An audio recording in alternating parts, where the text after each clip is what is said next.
ഇനി നീ എങ്ങാണങ്ങ് തോറ്റുപോയാൽ തന്നെ അതത്ര വലിയ കുറ്റമൊന്നുമല്ല. നമ്മൾ ശരിക്ക് പരിശ്രമിക്കാതെ തോറ്റുപോകുന്നതാണ് ഏറ്റവും വലിയ തെറ്റ്. നമ്മുടെയൊക്കെ സ്വപ്നങ്ങളെ കുറിച്ചേ നമുക്കല്ലേ അറിയുള്ളൂ. അത് സത്യമാവണ വരെ ബാക്കിയുള്ളവർക്ക് അതൊരു തമാശ ആയിരിക്കും. മക്കളാണെന്ന് നോക്കണ്ട. ചിലര് മാത്രമേ നമ്മുടെ സ്വപ്നങ്ങൾ തിരിച്ചറിയുള്ളൂ.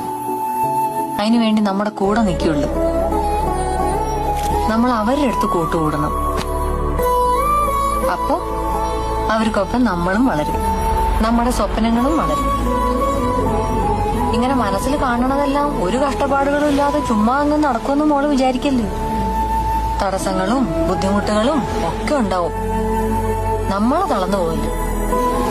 നേടിയെടുക്കാനേ ഒരു സ്വപ്നം പോലും ഇല്ലെങ്കിൽ ജീവിതത്തിനൊരർത്ഥം ഉണ്ടാവില്ല.